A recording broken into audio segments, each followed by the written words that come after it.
Welcome to Very Honored Frater PT's Esoterinerd podcast, episode 119, in which I recite Cantos 4 through 6 of The Life and Liberation of Padmasambhava. But first,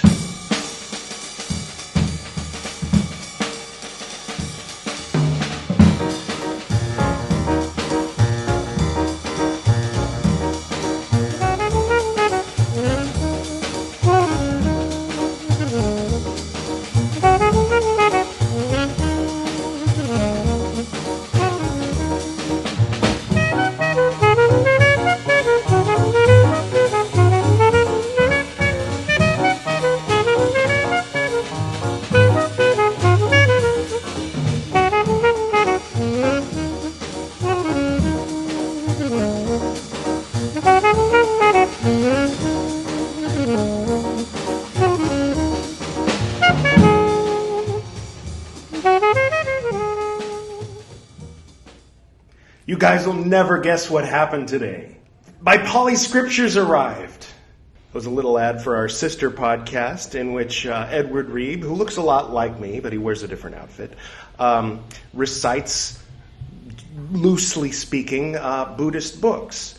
You can check out that podcast right here. It's called Edward Reeb's Buddhist Books Podcast. It's available on the podcasting platforms as well as YouTube. And yeah, so those Poly Scriptures just arrived from London, and they're right here, you can see, in the bookshelf. So we'll be getting to those relatively shortly. Right now, we're getting through some of the Jain Sutras. If you're confused about why we would be doing that, then do check out, after you finish this episode, do check out this playlist here. That'll start you with the introduction. And there's a lot of cool graphics and maps and stuff explaining why we're talking about Jain Sutras on a Buddhist podcast. So, moving right along. Oh, that intro you might have noticed. This here, which I painted yesterday. See? This has 4 Asiatic lions back to back, and it's a big pillar.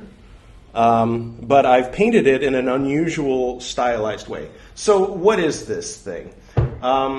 Briefly, in the 3rd century before Common Era, there was a king named Ashoka. There he is.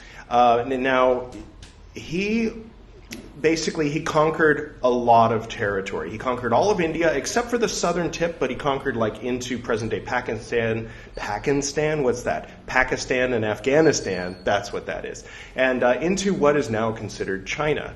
So what happened was, after he had conquered all this land, or at some point in the career, I'm just going to tell the quick Cliff Notes, slightly inaccurate version, but accurate enough. He felt bad about all the violence.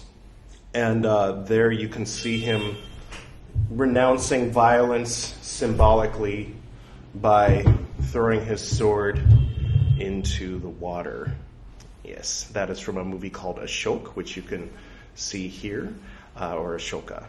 They don't pronounce the A usually, unless they're talking to foreigners, so that confuses us even more and makes us think that everything pronounced with A, and then we don't understand when people are talking amongst themselves. Anyway, hey, Yeshe. So after he converted to Buddhism, he became a devout Buddhist. The 3rd Theravadan council, when the people who were the practicing monks after Buddha passed away, and his original disciples were leading in his place, there was a figurehead at the top, and so on and so forth, and that was called Theravada. Assholes call it Hinayana, which means small vehicle, as opposed to the big vehicle that they invented 800 years later. That's a whole other story.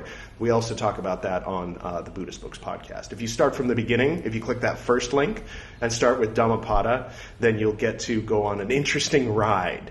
I'll just say that much. I do want to get through this so we can get to the readings. So basically, so here you can see is one of the original pillars of Ashoka near Pune in Maharashtra. And so, yeah, he built those all over India and again into Pakistan and Afghanistan and into China. And because he was such a proponent, is that the right word, of Buddhism, that pillar became sort of synonymous with Buddhism. And even today, you can find in Shanghai, China, the pillar of Ashoka. There it is, adorning Buddhist temples there in Shanghai, which is interesting, and these days also a little bit ironic, because after independence, when India became the Republic of India and no longer the crown in the jewel of the British Empire or whatever, jewel in the crown of the British Empire, which they never gave back, by the way, but they did give some islands. So, well, that's a whole other story. You'll hear about that next week if you are listening to Buddhist books.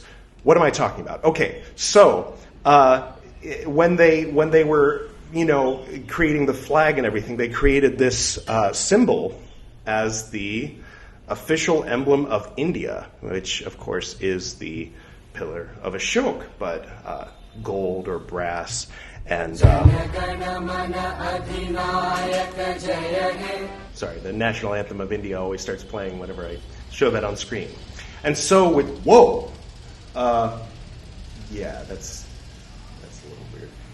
And so with this pillar, what I decided to do was to paint it in the style of the Tibetan temples with the 4 colors.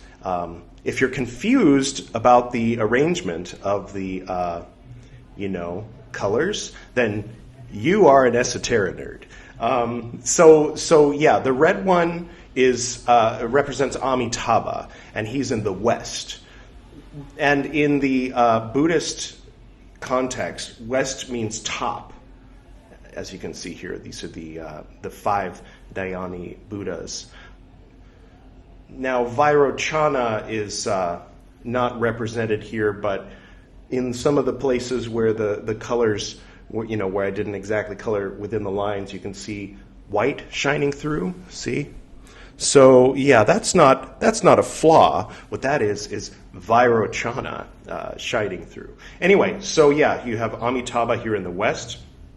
You have Akshobhya in the east, Padmasambhava in the south, and Amoghasiddhi in the north. And you can correspond, and then Vairochana in the center, representing void, or Akasha, which sometimes gets translated as spirit or thought of as spirit. But it basically means space. More accurately, it's space. In Japanese Buddhism, they call it void. But void, space, synonymous, basically. But anyway, so yeah, we'll just put this. Yeshe, why are you there? Now you can see Yeshe peeking through. So we'll keep that pillar right here for the duration of the reading. And so, there you have it, my Tibetan-style pillar of Ashoka.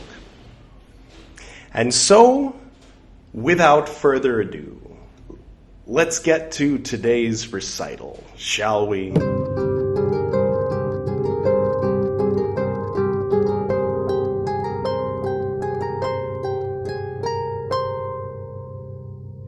Canto number 4.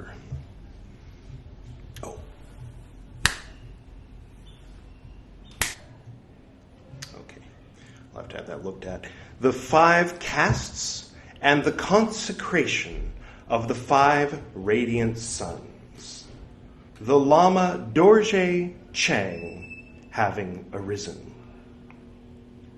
Now, the doctrine of the formulas as protective method had thus produced total renunciation, liberating all from the ocean of existence.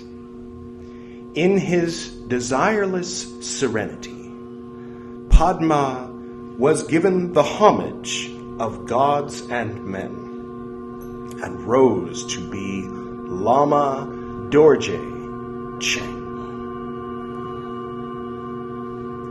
Once, among the countless eras that have gone by, at the depth of multiple, inconceivable past ages, in the age of ultra joy, at the time when 33,000 Buddhas appeared, as the result of Buddha Samantabhadra's teaching, there lived, in the region of adornment displayed, a father of the warrior caste, Runa, and a mother of the same rank, Karunavati. Their child, Dai Kyab, warranter of happiness, was also given the name Zaiwei Tog, beauteous signal, as the prayer for a pure heart was being directed to the primordial Buddha, Samantabhadra. Through his family, he was of imperial descent. He was born as the 5 radiant sons, and thus was the lineage of those worthy of the people's homage. Then, on the occasion of the prayer of dedication to Vajradhara, his name was Dampa Tongpe Sempa Dorje, Diamond of the Brave, who sees holiness. The name of the Buddha was Akshobhya. To a father of the servile caste, the Mang Rig, and to a mother of the same caste, the child's name was Tramita, and as prayer name for a pure heart, he was called Mikyab Pal, inconceivable glory. The family name was Rihazur, the dedicatory name Dorje Cho, diamond essence, and the name of the Buddha was Amitabha. To a Brahmin father, Arajas, and to Guptima, the mother, a son was born. The child was given the name Lei Chin, who reveals karma, and as prayer name for a pure heart, Dawa Zaipel, glory of beautiful moonlight. The family name was Satrel, effect of karma. The secret dedicatory name was Dorje Ying, diamond plain, and the name of the Buddha was Vairochana. To a Khandala father, Gupta, and to a Khandala mother, Sumunti, was born a child, Sambura, and the prayer name for a pure heart was Kunle Drig, appropriate among all. The family name was Jetong Jom, 1,000 victorious active ones. The dedicatory name was Le Gi Dorje, diamond of the undertakings. And the name of the Buddha was Amoghasiddhi. To a father of the merchant caste, Kune, and to a mother of the same caste, Alama, was born a child, Palchin, who reveals the splendor. And the prayer name for a pure heart was Norchin, who reveals the jewel. The family name was Norseg, burning jewel. And the dedicatory name was Dorje Rinchen, precious Vajra, while the name of the Buddha was Padmasambhava. And the major methods having disclosed to them many a mystery, they meditated upon all the sublime secret mantras, and with assurance proclaimed supreme deliverance. Of the history unabridged of the lives of the Guru of Udayana, Padmasambhava, this is the 4th canto, the families of the 5 castes and the consecration to the 5 radiant suns, when an eternity arose as supreme Vajradhara, sealed odes.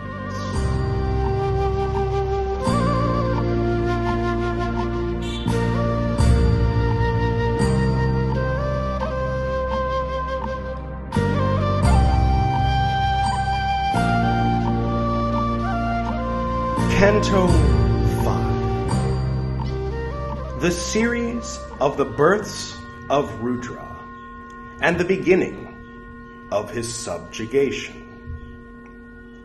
Now, at the end of Samantabhadra's teaching, the saint saw, in the area to be converted to the 2 doctrines, and in the land of the Dujang Tsam, that a certain householder, Kaukala, had a son, Kau Kuntri, cow of universal suffering, who had a servant, Brahmadeva.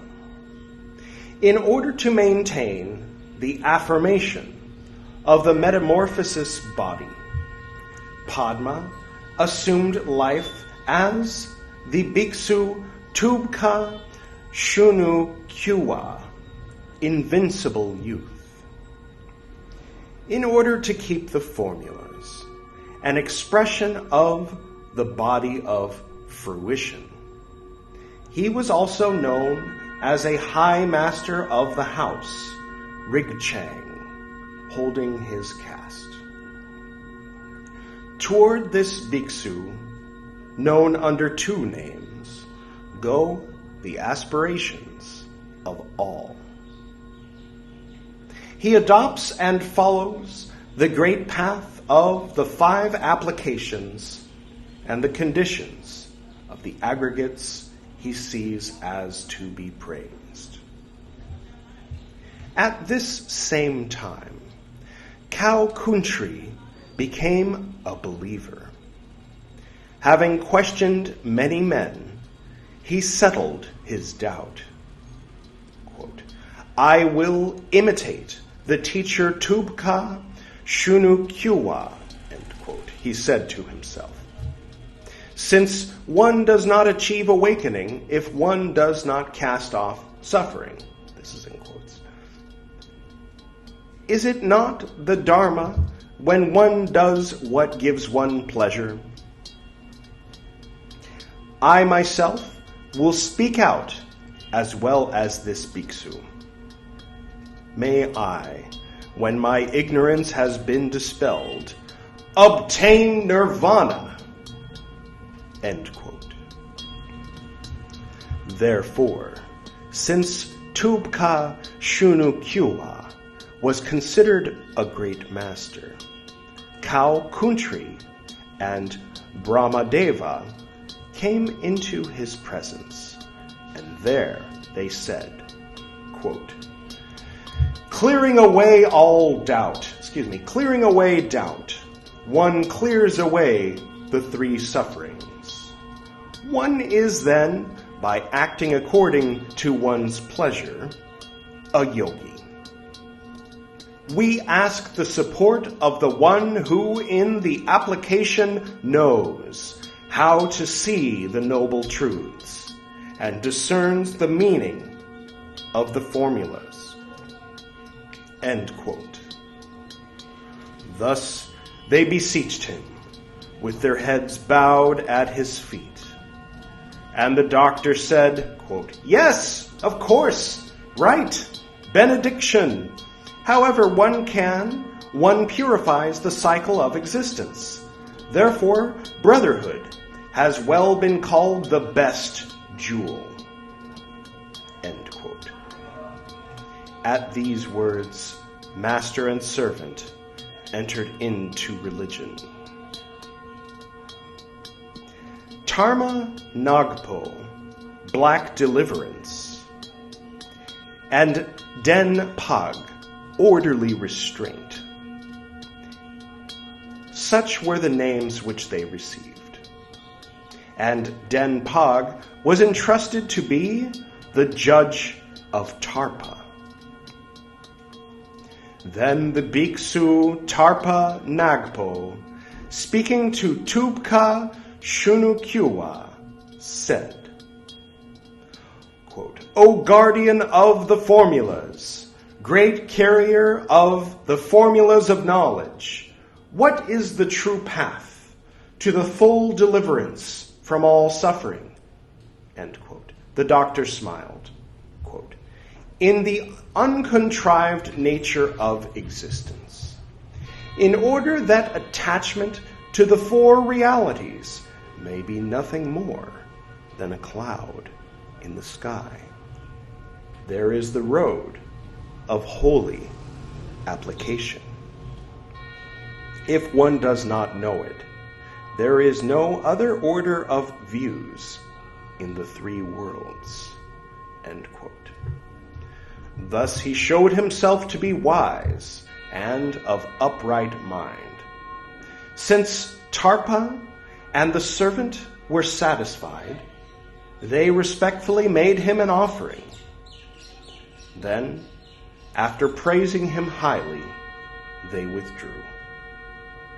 And Tarpa adapted his conduct to the words of the Dharma, but he had not understood the true meaning. So suffering burned him, strongly attached as he was to the four realities. His body put on the semblance of holiness, but his mind was going to perdition. Den Pag, the servant, who had understood the true meaning, conducted himself according to his greater understanding. Without attachment, he knew the doctrine of the teacher. His body had the semblance of common people, but he was not tied to that position. His orthodox mind took the sure path. Soon, the master and the servant had the opportunity to part ways, in deed as well as in theory. Bitterly, the monk Tarpa Ngakpa observed, quote, we who joined under the same spiritual guide are now wanting to change the meaning of each word. How can we dispute over each practice? End quote. Den Pag replied to Tarpa Ngakpa, quote, established in certainty and equanimity, I cannot understand one who is not truly sanctified. End quote. Here, Tarpa Ngakpa answered, quote, adopted as certain, my usage of the formulas is in agreement with the Dharma. End quote. And letting his pride burst forth, Tarpa Ngakpa said further, quote, Den Pag, in theory as in practice, you are in error. Knowledge and suffering have only one origin. Even by virtue acquired through effort on the relative level, one does not become a Buddha. Therefore, without effort, one reaches purity on the absolute level. End quote.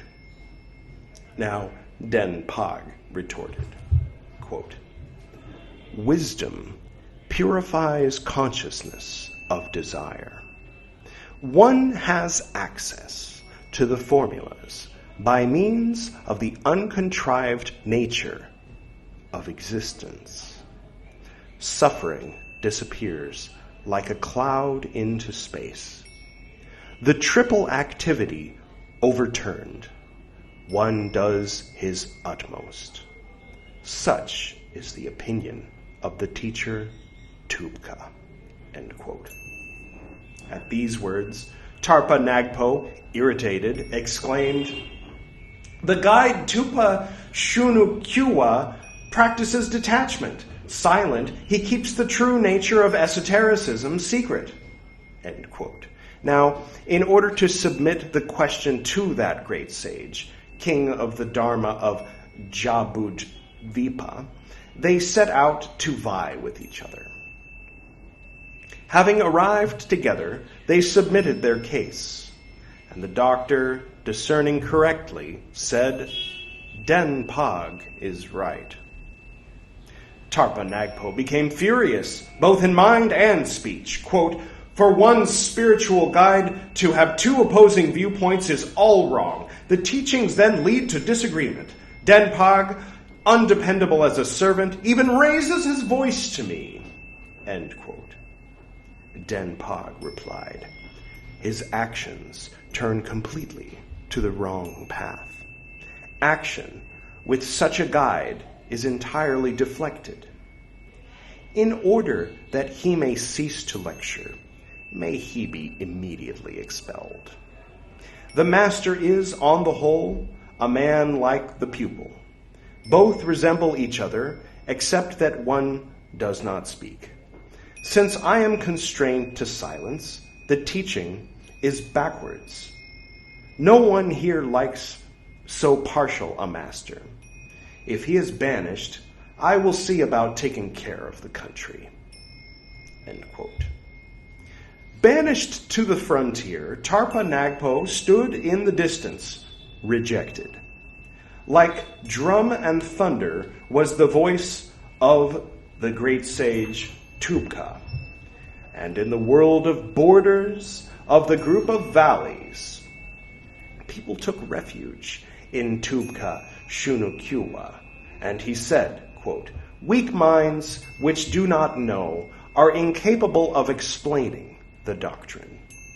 They are like jugglers in empty villages." End quote. And saying this, he proceeded to another region. Then the monk Tarpa Nagpo, turning himself to the activities of the hunt and other worldly ways, incapable of reciting the formulas for the contemplation of the gods, violated in his savage soul his vows to superior and brother. He enlarged and multiplied endlessly the doors of the Dharma. Instead of weighing the two doctrines, as he should have, Tarpa, following the inclination of the logic dear to himself, led everyone astray on an evil path. In his aberration, he freed the male demons and gathered the female demons under his power. And he took the dead into charnel houses in order to have his fill of them. He put on human skins, which caused him to have scabs. Instead of cattle, he raised bloodhounds and other beasts with rapacious instincts. Assembling the courtesans, he consecrated them and took sport in luxury. The nature of the four substances was transgressed. Among the 10 iniquities, he presided over evil hangings, and the lords and the army resembled brigands. When he had for 12 cycles practiced the black doctrine, incarnations followed each other. He had 500 existences as a black jackal, 500 as a wandering mastiff, 500 as a carnivorous mongoose, 500 as a bee with a poison sting, and 500 as a nimble worm. Still more he had as a ghost, a sucker of feet, and other inconceivable things. Then 500 as an eater of vomit, and others lower than the rank of animals. After various births, lower than the rank of ghosts, he received a new form as a flesh-eater, gnawer of bones. Again he was reborn with neck and shoulders rotten, pus ghost, named Eager to Make Inquiry. Then, at the end of 20,000 existences, after the teaching of the Buddha Dipamkara, that of Shakyamuni not having yet appeared. And in this interval, many years having passed in the absence of the teaching, in Lankapura, the land of ogres, a courtesan, Kuntugyu, wandering everywhere, is the meaning of his name, mated with a Mara of the twilight and a demon of midnight. And a genie of the dawn also mated with her, and she conceived. The fathers being 3 fierce spirits, there was born at the end of 8 months a child with 3 heads. It had 6 hands, it had 4 feet. It had 2 wings, which pushed into its body. It had 9 eyes, 3 on each head. It presented multiple appearances. As soon as it was born, calamity announced itself. Sickness filled the lands of Lanka. The amount of merits done declined. Famines, wars, epidemics, and the 3 scourges increased, and there were nightmarish dreams of many deadly beings. 9 months after his birth, the child fell ill, and Kuntugyu herself died. The people of the land said, "This bastard of ill omen must be disposed of secretly." In the root of the funerary tree was a poison, Nalgyi. There was a black swine of the tombs, a lyre of Eri, in the middle of which was a venomous serpent, a container of hate. And at the peak was the nest of the kite of desire. The ogres bringing their dead to this place. It is the haunt of the elephant and the tiger, and here reptiles instill their poison. It is also here that the Dakinis convey the corpses, and here at the root of the tree that the ogres build their tombs. The child was buried with the dead mother. Now, embracing his mother, the child nursed her breast, with the result that he sustained life for 7 days with the yellow fluid.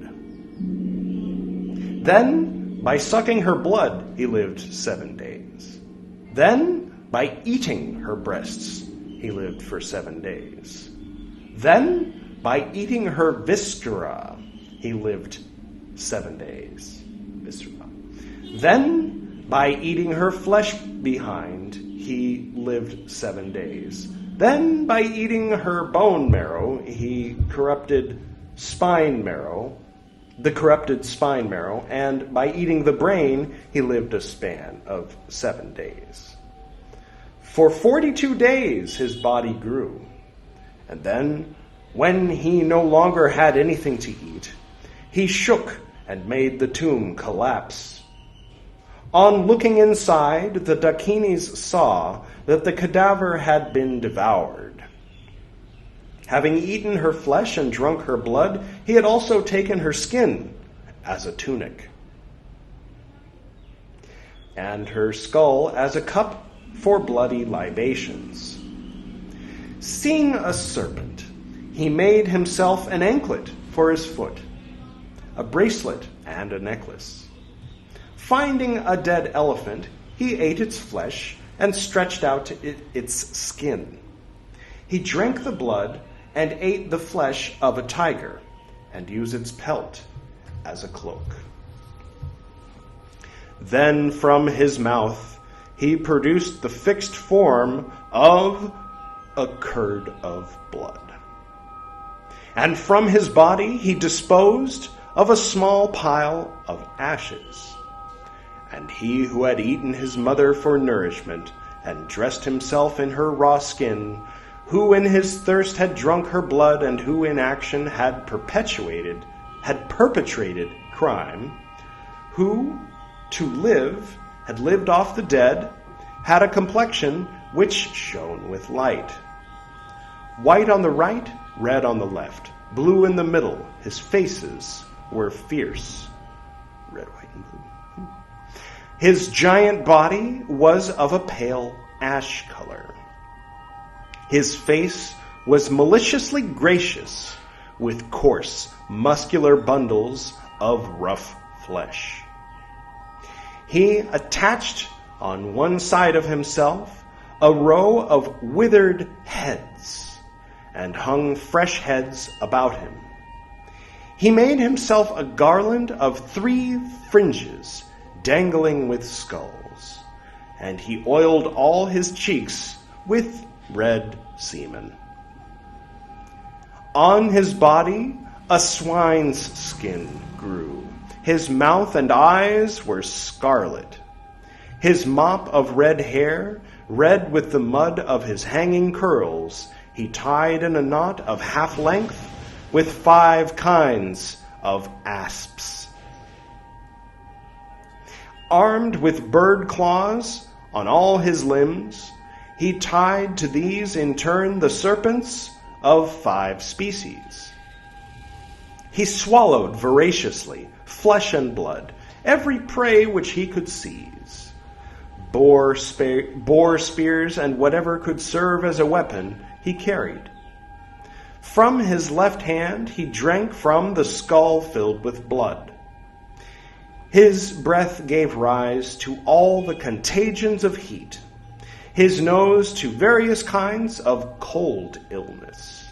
From his eyes, from his ears, and from his lower orifices issued the 404 sorts of typhus maladies, evils of air, earth, water, and fire, acute quinsys, stomach spasms, malignant gastritis, ulcers of leprosy, the scabs of smallpox, great plagues, dropsies, abscesses, erysipelas, cowlickings, abscessed kidneys. Manifold and terrifying ravages were spread abroad. By name he was called the one who devours his mother, Mataramgara. At this time, 24 countries had formidable and irresistible masters. The countries of Puliramalaya, Jalandhara, Udayana, and Arbuda were seized by the gods. Godavari, Ramesvari, Devikota, and Malava, all minor countries, were seized by the Gandharva. All 8 which the gods and Gandharva seized were of celestial rank. Because they had been seized by those from heaven. Kamarupa and Odivisa were seized by the Yaksa. Trisakuna and Kosala, minor countries, were later seized by the Yaksa. Kalinga, Lampaka, and Chandoha were seized by the ogres. Kansi, the Himalaya, and Upachandoha were seized by the ogres and constituted the earthly empire. Pritapuri and Gurhedevata were places of assembly seized by the Nagas. Surashtra and Suvarnadvipa were minor places seized by the Nagas. Nagara and Sindhu cemeteries were seized by the Asuras. Maru and Kuluta, also minor cemeteries, were seized by the Asuras, Nagas of the Nagaloka, and Titans of the crypts of Meru. These were said to be of the lower domain. The haughty masters of the world, taking life from the inhabitants of the earth with battle axes, pitchforks, boar spears, swords, wore 8 macabre suits of bones, and told their wives at the time of marriage, quote, "We who are happy and without rivals will fall into civil war for lack of a chief, lose our means of eating and drinking, and find ourselves enmired in quarrel and battle. The very strong one, great Lord, great God, magic coffer who commands all through action, Matharamgara, this is the chief to take. And to make deeds conform to principles, we and the Buddha, devourers of life, whether it be of the body, speech, or mind, promise never to tremble at his orders." End quote. Thus, Matharamgara became the chief of the entire world of genies.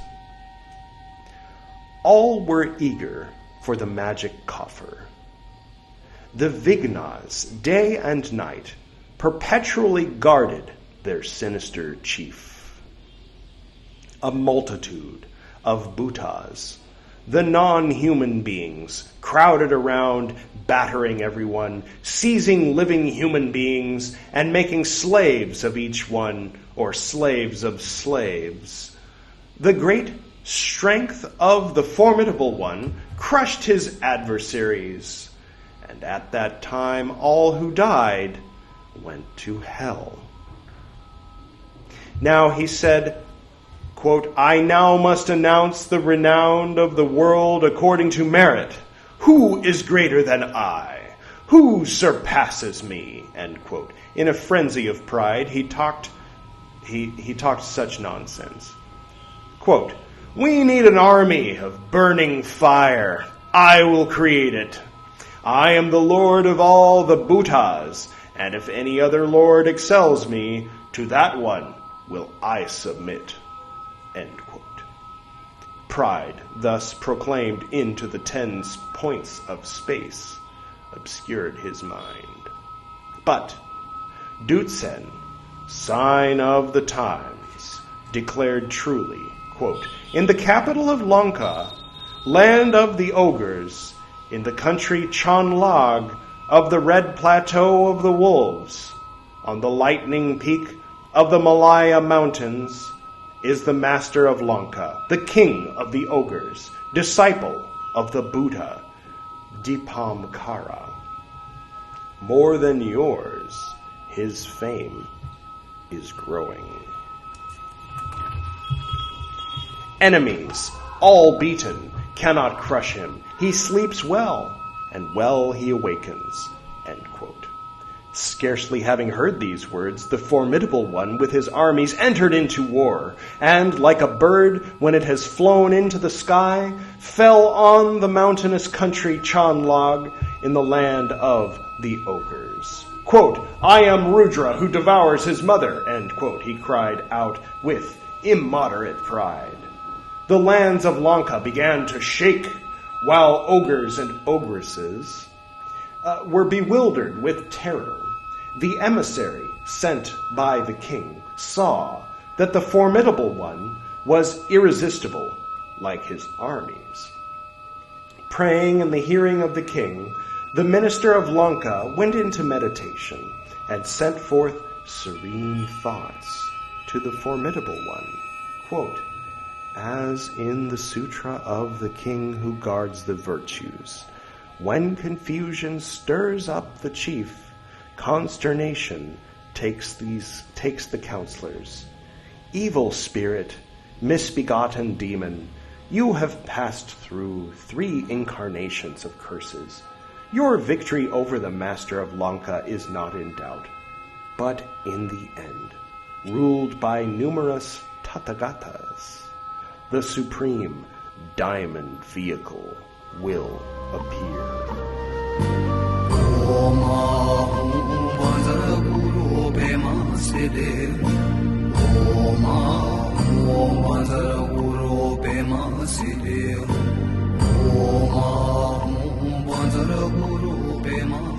Quote, since there is a prediction like this, end quote, said the formidable one, quote, we must try to see if it is true.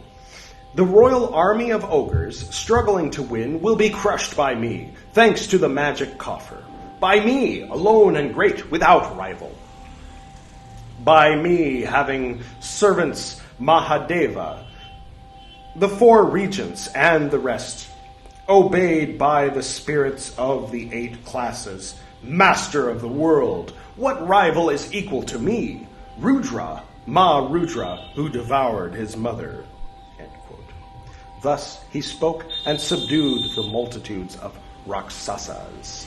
Then the king said, quote, in order to spread the Buddhist doctrine, I have ventured against you, but now I repent of it. I will become your subject. I will no longer resist. End quote. Even though he had subjugated the king, the queen, and their retinue, and the entire kingdom of ogres, the famous chief Marudra, who devoured his mother, envied all that he saw as soon as he saw it. Now again, in arrogant challenge, he said, who is greater than I? Rudra, Rudra, who devoured his mother, end quote. But Dutzin marked his words were more energetically. Quote, among the Titans there is one greater than you, the chief of the Suras, Mahakaru, end quote. Magic art and mighty wonders took place. The formidable one, totally provoked, changed into a fire army, and by means of a clever flight he fell down into Mahakaru's abode. There he changed his method. Instead of weapons, on greeting Mahakuru, he caused cold and hot sicknesses, and killed him by his foul breath. He seized the body, which had been overcome with erysipelas and smallpox. He took the corpse by the right foot. The head, which went on display around the land, was shown in the 8 happy abodes. The hidden wives, their sons, and their followings, the 8 planets, the 28 constellations, and the evil Vigna guides, as many of them as there were, finding no safety when they sought refuge, ended up falling back before the formidable one. Committed to destroy the reign of the Titans, relying upon the strong of head and the weak of body, he raised at his palace the standard of Mara, and raised before his portal the likenesses of frightful demons. Surrounded by the magic apparatus of the ceremonial round, he put on the tip of his finger the prodigious Meru. Turning his head around, he shouted with pride, quote, who in this world surpasses the terrifying Rudra, Rudra, who devoured his mother? Question mark. Quote, end quote. But Dutzin said, he is a rival of the Great One, who lays aside competition. In the region of the 33 gods of Ganden, he is like gold in the midst of the listeners and of the community. He is called Namdren Dampar Tokar, sublime living savior with the white insignia, and has received the investiture which gods and conquerors praise. He is the one whom the numerous symbols incite. the songs and the voices, all salute absolutely. He is great. End quote. At these words, transported with fury, grimacing, shaking his body, burning with rage, Rudra hurled forth outrageous words, his voice accompanied by an earthquake. But from the height of the seat of the law, Dampa Tokar embraced him with a hug, so as to cast him into the universe. The eminent listeners said peacefully, "Alack, alas, what is this sin? This is what sin brings. Or would you aspire to the cause of virtue?" End quote. And arranging the four corners of their robes, they sat down in happiness. Then Rudra said, "I am at your mercy, although I am a hero of great strength." And now Dampa Tokar showed the proper way. To all his retinue, he said with firmness, quote, "Alas, my distinguished listeners, faithless to the teachings of the Buddha. A perjured disciple was this Tarpa Nagpo. He has gathered the entire teachings of gods, of men, and of titans, but has not attained the true meaning. But in the presence of the perfect Buddhas, the world of hate dissolves, and its crimes are dissolved. Both Tubka, Shunukyua, and Denpag will unexpectedly, in this life, bring retribution. Peace and faith not curbing him, Rudra will be subdued by force and constraint. Those who do not believe in the noble truths, believing the body to be a gift, will yield to the master conquerors, dominant like the firmament. The sacred substance, the Amrita of the attainment of virtue, will transform these poisons into nectar. Merely an atom of this will completely subdue anyone. Mitun Nyenpo will come as Dorje Tagochen Vajra with the head of a horse, and Denpag as the Tathagata Vajrapani. Meditating, Tubka will be as the great Vajrasattva. Here is the exalted prediction which triumphs. The enemies on the opposite side being exhausted, I will enter the womb of Maya Devi, and under the tree of awakening, I will enter into meditation. In this way, there will be no action of eternalism. And henceforth, the excellent teaching of the sage, giving happiness to all beings, will for ages endure in this Jambudvipa, through the entire accession to profound efficacy in union and in liberation. Rudra, who devoured his mother, will renounce the egoism of the body. By means of the happiness and unhappiness of the world, Rudra the grasper will renounce the egoism of the word. Through the revelation of the omnipresent essence, Rudra of the boar spear will renounce the egoism of the mind. The true nature of Rudra is expressed in this verse. Rudra, mystery without and within the very depths. Rudra, victor over 58 armies. This terrestrial abode, although degenerate, will rejoice. The profound Dharma and the three jewels will guard the kingdom. The lessons of the Dharma will not decline and will attain nirvana. Thus he spoke and gave up his presence in the heavens to become incarnate.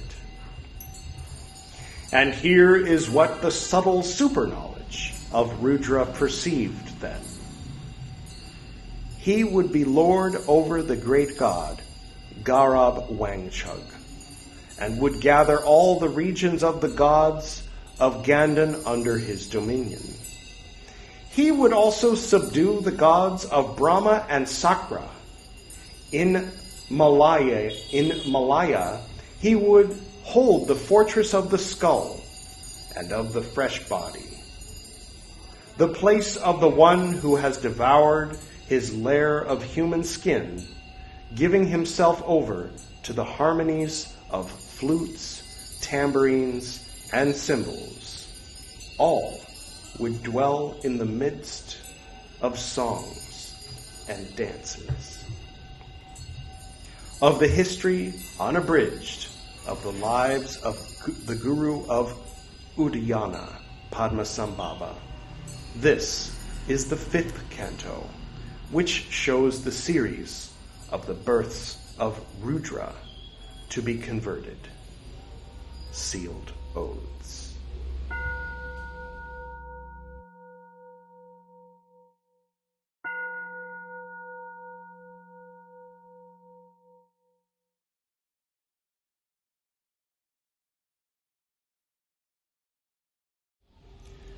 Canto number 6.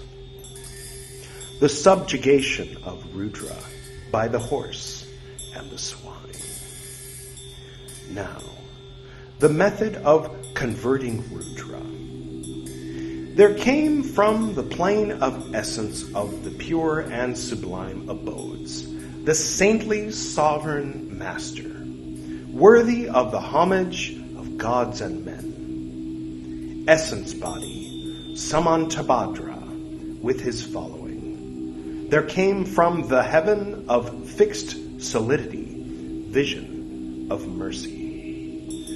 Body of fruition, the great Vajradhara with his following. There came from the pure palace of the willow cradles, metamorphosis body, Vajrapani with his following. There came from the celestial palace, formed alone, with triple invisible body, the august Samantadhara. There came from the world of ultra joy, the Buddha Vajrasattva with his following. There came from the region of the splendid world, the Buddha Ratnasambhava with his following. There came from the region of the happy land, the Buddha Amitabha with his following. There came from the region of the illuminated world, the Buddha Vairochana with his following. There came from the region of the purest world, the Buddha Amoghasiddhi with his following. Still others came, welcome ones, without number, unutterable, body of fruition like the circle of the sun, and all confer with the knowledge bearer.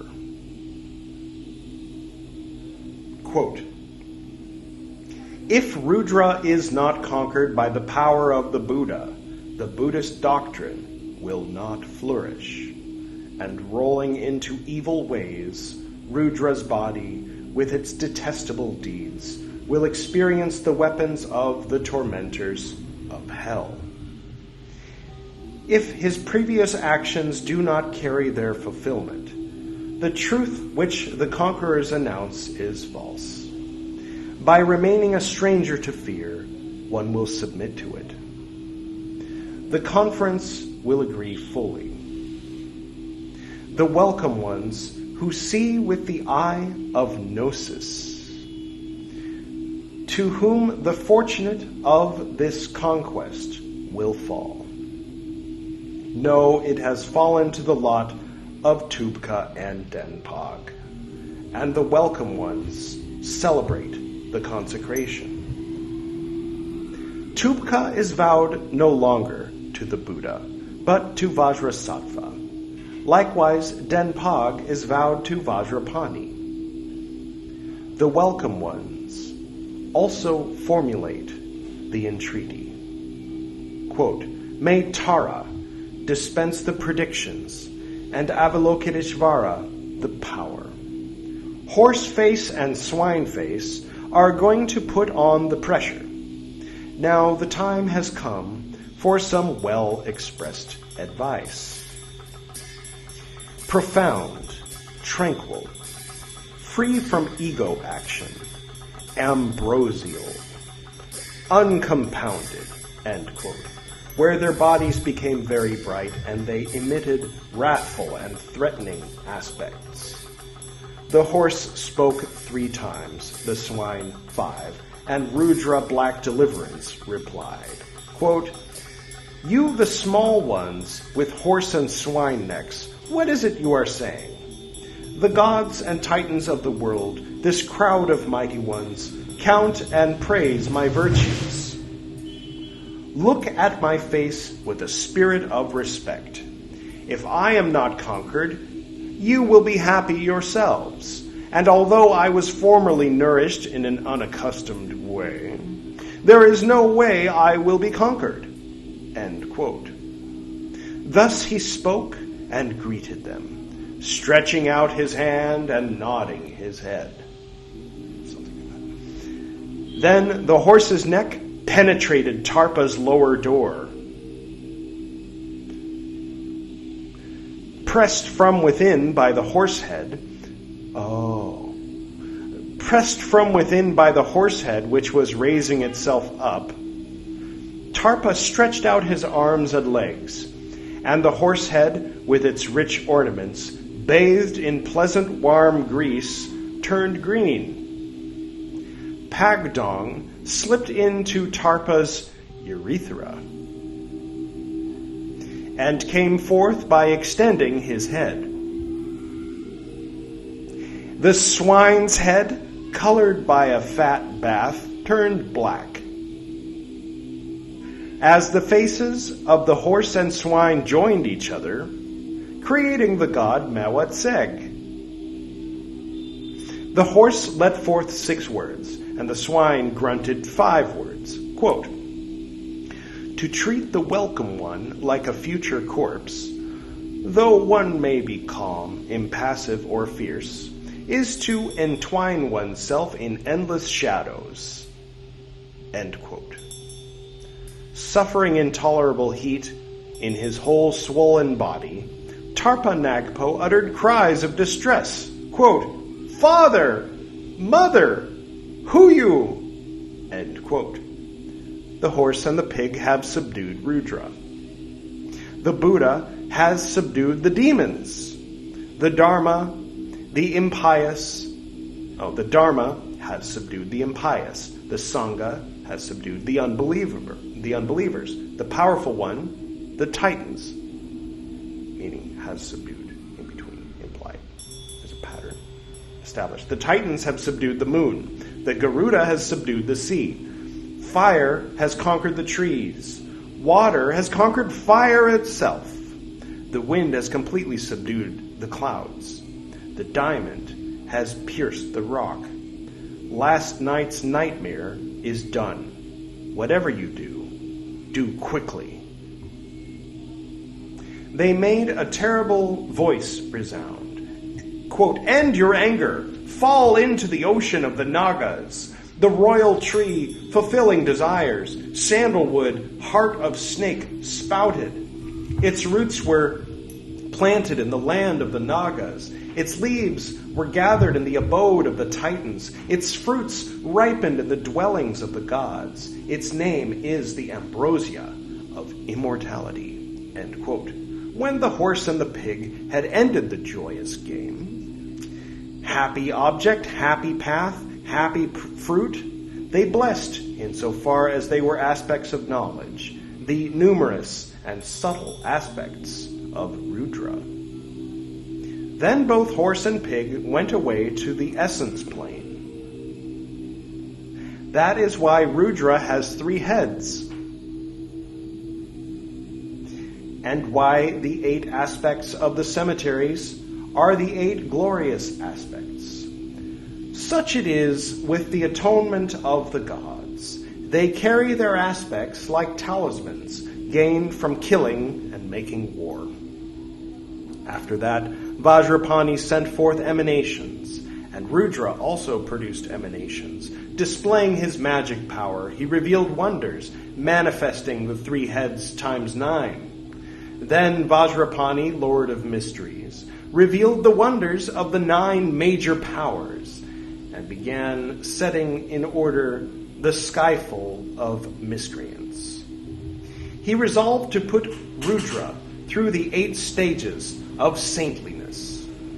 Fertile in the means which control, he threw Rudra to the palace of the Welcome One. Rudra, unable to endure more, began to groan, hurling themselves from the 10 points of space, extending themselves through the dense orchards on each side of the strong castle of the skull. Yaksas, ogres, and bhutas came in multitudes.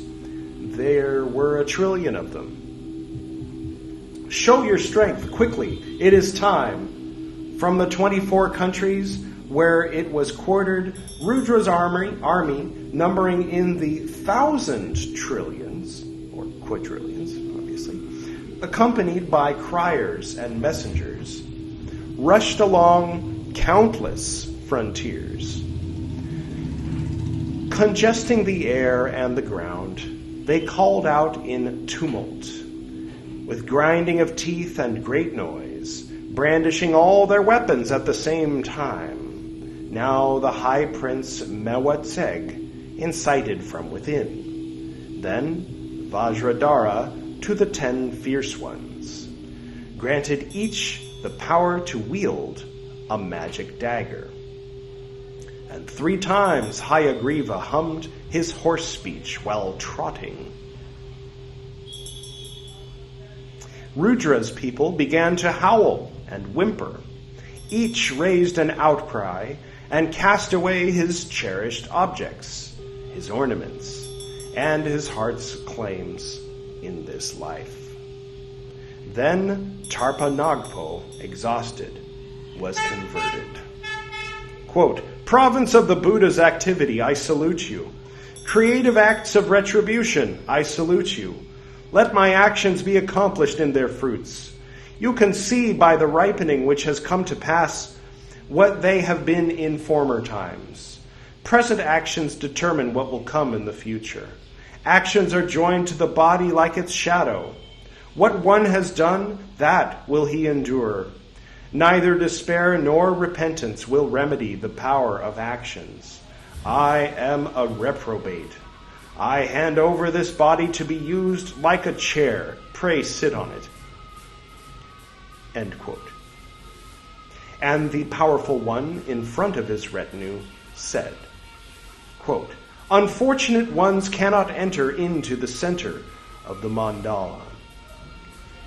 But let us enter the periphery. The unfortunate who seek the first fruit offerings may then be given a portion of the rinsings. Being a subject, I will not claim to be a peer. With obeisance I shall carry on what is necessary, and as a loving mother cherishes her child, in truth I will keep faith." After this promise, he swore an oath. Then the Lord of Mysteries blessed his body, his speech, and his mind. And with the oath combined, he poured the water of the oath, and he put the diamond of the oath in 3 places. Rudra, having taken an oath not to tremble in his difficult tasks, was given the secret name of Mahakala. He was promoted to the diamond vehicle and was committed to the future hidden Dharma. Finally, by means of a single stroke, it was predicted that he would become a Buddha. Of the history unabridged of the lives of the Guru of Udayana, Padmasambhava. This is the 6th canto. The conversion of Rudra by the horse and the swine. Sealed oaths.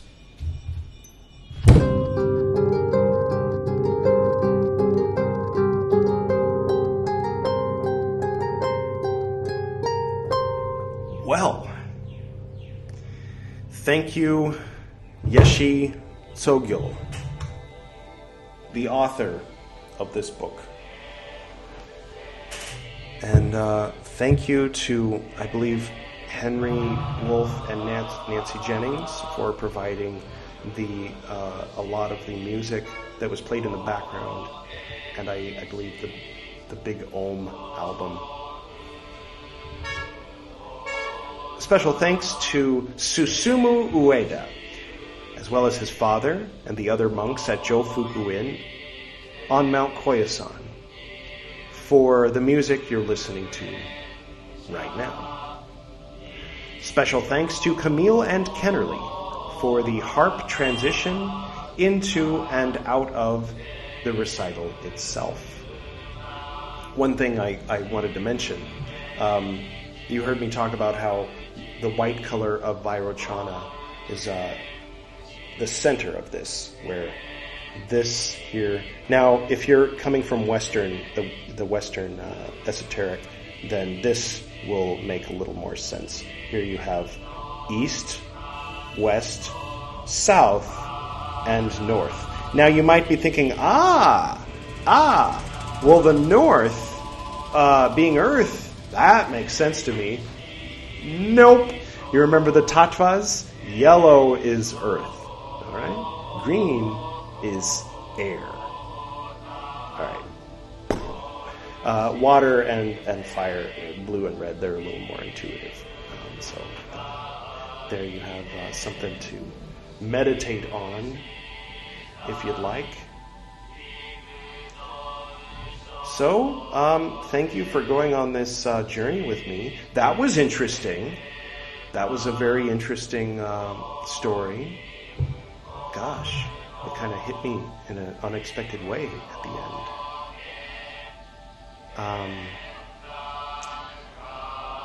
All right. Well, I look forward to the next one. I don't know if it'll be the next episode. There might be an interview, regular sort of episode before we get to the third part of this Padmasambhava series of episodes on Very Honored Frater BT's Esoterinerd podcast. Until then, just a reminder, do check out Buddhist books. I'm putting up episodes quite often there, sometimes daily, but they're half an hour. So far. Once we get to the Pali literature here, the maroon books, then I'm going to bump it up to an hour and stick to the reading. One thing about those is it's a lot of it's me talking on the Buddhist Books podcast, but I have resolved that when I get to these books back there, I will do a little bit less babbling and a lot more reading, and bump the episodes up to an hour apiece, so that there can be a prayer that we will eventually get through all of Theravada Buddhism in 4 or 5 years, maybe. We'll see. All right. If there's anyone that I forgot to give special thanks to, I apologize, and special thanks to you as well. And, of course, special thanks to you, the Esoterinerd, listening to this podcast. I'll close this episode with the prayer that my father and I perform at the end of our Nyingma Vajrayana Tibetan meditations that we did every morning as I was growing up. To the north and to the south, to the east and to the west, to the spirits of light among us and to the spirits below, we send out our reverent love and compassion. May all beings be happy. May all beings be serene. May all beings be in peace. Until